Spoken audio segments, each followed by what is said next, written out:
What's up guys, name is Dre and welcome to another Genshin Impact video. So we have the official announcement for the new gameplay features for version 1.2, the Chalk Prince and the Dragon, which will release in a couple of days, like 1 week from now. So you guys know I won't be available when the update goes live because I will be with my family over Christmas. So that means that have no access to my usual setup.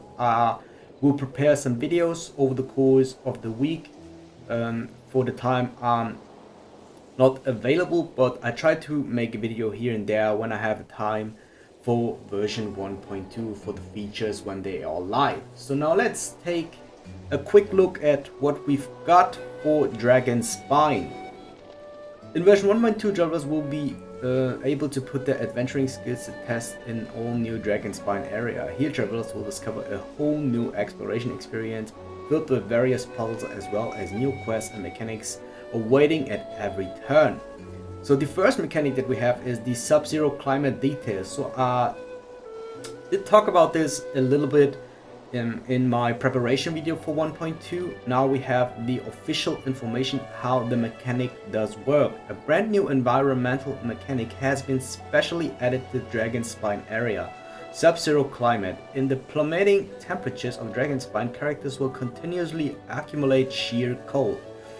Once sheer cold reaches its limit, characters will start periodically losing HP. So you can see it on the screen right now. You have like this bar and it does fill up. I don't know how fast, but it does seem to fill up very fast. And as soon as the bar is full, you will lose life, as you can see on the picture underneath. You will also fill the sheer cold bar if you swim. And how you can fix this is by... what is this? Okay, let's take a quick look of this, and I think, yeah, here they are telling how you can avoid, of course, to freeze or to lose your HP. So travelers will also discover that there are mechanism which casts special effects on nearby monsters in DRAGONSPINE. Before taking the monster's head on, be sure to try shattering those first. Yeah, so before you fight against this monster, I think you have to destroy this crystal here, otherwise you will have some troubles. Oh, and travelers may recall the special compass we received previously to help locate treasure. Okay, that is for treasure findings. That's not too important for now because this is nothing new. Now, use special environmental objects. Travelers can turn bonfires, ruined braziers, teleport waypoints, statues of the seven, and even warming sea leaf for relief from the sheer cold. Such objects emit warmth and will prevent further accumulation of sheer cold. So yeah, you can reduce this bar just to go over those mentioned places. So I would recommend to build out one fire character or to use one fire character if you explore the map. So this can be, I think, any fire character. The character hasn't been to build out, but it is of course for your advantage if you do build the character. Now, other than that, there is this thing, or cooking stages. So these are just a couple of pictures where they show where you can avoid the cold bar to fill up. Next thing, eat special food. Travelers may complete the DRAGONSPINE quest "Our Fresh Meat" to receive the recipe for goulash. Eating this hearty dish slightly reduces the rate of sheer cold accumulation for all party members for a duration of time. I think this can be very good because over time, I can imagine that the sheer cold mechanism will be very annoying. So as soon as you have this, maybe you want to stock up some of these ingredients. They are not hard to farm. You can buy, I think these two you can buy every day, and this is very easy to hunt because you only have to hunt for raw meat. Oh, other than that, we have another one. Use special gadgets. Travelers may make offerings to the Frostbearing Tree to raise its level. Once the tree reaches a set level, you will obtain the blueprints for a warming bottle, a consumable item that grants resistance to sheer cold. Oh, okay, then that is even better. So forget what I said referring to the special food.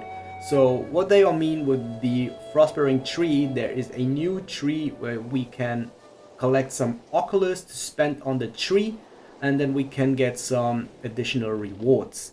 Now the tree is similar to the statue of the 7 in Mondstadt and in Leeway, where we just have to collect the limited amount of oculuses and spend to them. So this warming bottle seems to be the way to go, so I would use this because this will be the easiest way. If you do not want to farm any materials, then I would recommend to use a fire user or to cook the special food. Okay, collect Scarlet Quartz. Characters that are affected by Scarlet Quartz become completely immune to the effects of sheer cold. Scarlet Quartz can be found scattered across the Dragonspine area. Next, we'll take a moment to go into more detail regarding this precious ore. So there's a new ore, that we can collect to craft the warming bottle. Now, Scarlet Quartz is a type of mysterious crystal that can be found in Dragonspine. These crystals contain a kind of warming energy that will envelop characters upon being shattered. Collecting Scarlet Quartz will temporarily halt the accumulation of sheer cold and provide resistance to its freezing effects. So, I think the Scarlet Quartz, this new ore, the new type of mysterious crystal, will be pretty important because you can, I think, also craft weapons with this, if I'm right. So I assume that it is the same weapon that you use to craft the new weapon. So we have a new item that we can farm every day. There's also some Persiliar ice found in Dragonspine that neither be shattered with weapons nor melted with pyro. Travelers must employ the effects of Scarlet Quartz to break through this special ice. Alright, so yeah, this is similar to the rocks that are in Mondstadt and in Leeway, where you can find some treasure chests. The same with ice, but as they are saying here, we cannot destroy it with our weapons or melt it with pyro. We have to use the effects of a Scarlet Quartz. Pretty nice. The Frostbearing Tree is an ancient tree that tends to this snowy mountain. So yeah, that is the tree that I just talked about, and here are the tree rewards. So the tree will go from level 1 to level 12. We have insane rewards, so we have 3 single summons for the $1 standard banner. We have 1 single summon for the Raid Up banner. We have the Crown of Insight. This is one of the most insane things. We have a free-to-play weapon, a name card, a prototype, Heroes Wits. These are always welcome. Also the warming bottle. I think then we get the recipe for it, and a new glider. So these rewards are very, very good. Mora is always welcome, always.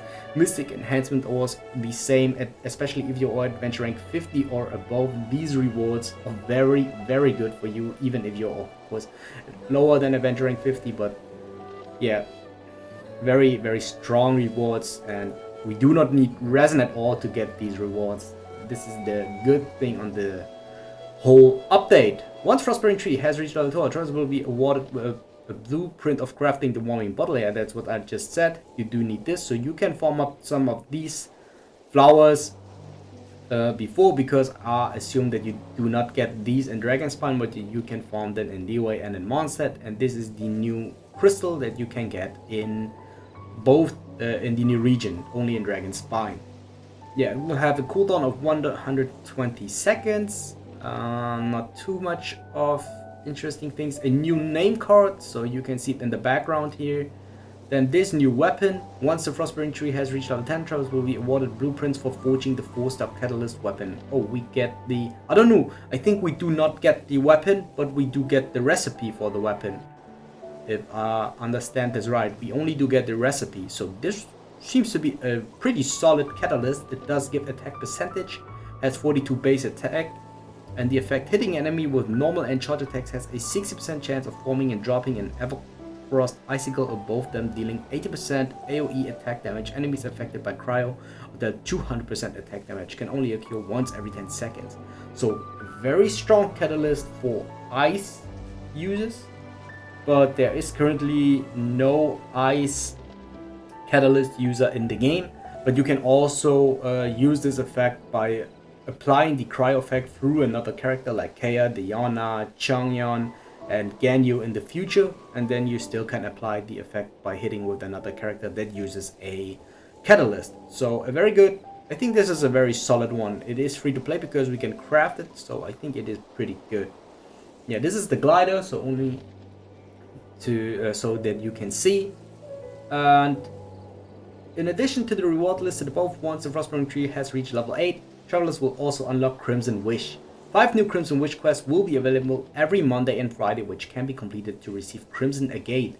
The amount of Crimson Agate that can be found at Dragonspine is limited, but travelers may complete Crimson Wish quests to collect more agate to offer the Frostbearing Tree. Crimson Wish will no longer refresh once the Frostbearing Tree has been raised to its max level.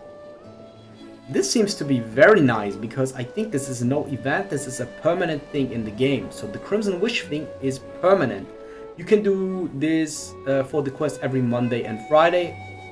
If you do miss it out, I think it's not a thing because it is permanent in the game. So you can do it anytime that you like, but as faster you do it, of course, the faster you will progress and the faster you will finish the quest. So just take your time with that. You do not have to rush this. I'm pretty sure about that. Next thing is the new domains. Yeah, I think these will be the domains to form the new artifact sets. So I assume because they do not tell it in particular, or do they tell it? Accumulate platforms in the challenge will intermediately switch between the Subzero and warm statuses. The areas affected, blah blah blah, sheer and cold. Yeah, no, the challenge is to receive Blizzard Strayer and Heart of Death set. Oh, alright, yeah, these are the Blizzard Strayer is the new Cryo set, Heart of Death is the new Hydro set. Yeah, so we can farm this in these regions. So this is the thing that I'm most excited for, because if you guys don't know, Child is one of my favorite characters and I am looking really forward to farm the artifact sets for him. Also the Cryo set I think is very, very interesting. I'm looking forward to build a Cryo character in the future, but at the moment I do not know if I want to summon for Ganyu or not. Other than that, we have this new weapon. Travelers may complete the Chalk Prince and the Dragon storyline to obtain event-exclusive Sword Festering Desire. So this seems to be an event that only is time limited, if I'm not wrong. Completing specific quests during the event period. So event period means I think that this weapon is limited only during that time. Receive some special buffs while exploring the Dragonspine. The character who equips this weapon during the event will deal 60% more damage to opponents in the Dragonspine region. Oh, this event has a buff during the event period, so we have 60% more damage. So using a one-handed sword user might be the thing to go. So you may want to build out a one-handed sword user. Recommended would be actually Bennett because he's fire and a one-handed sword user, but seems to be that they have a buff during this event. I assume that the buff go away after the event ends, so this won't be permanently, but if it will, it is pretty strong, but keep in mind it only works for Dragonspine region. The character who equips this weapon during the event will accumulate sheer cold at a slower rate. They also gain 35% extra crit rate against opponents in the Dragonspine region. So you deal 60% more damage and 35% more extra crit rate. So this weapon is insane, especially during this event period. So if this is only during the event period, I would recommend to build out a one-handed sword user definitely. Then we have this event shop. So this is very similar to the Unreconciled Stars event where we did collect the meteors, but the big change on that is travelers do not need to consume original resin to participate in the event. Rewards will be available for exchange via the event shop. So this event is limited. We get another Crown of Insight, so you do know that we already get 2 new Crown of Insight. So the one that we already got, you can now think of using, because we are guaranteed to get at least 2 new Crown of Insight for Dragonspine, which is very huge. It will allow you to upgrade your talent level up to level 10.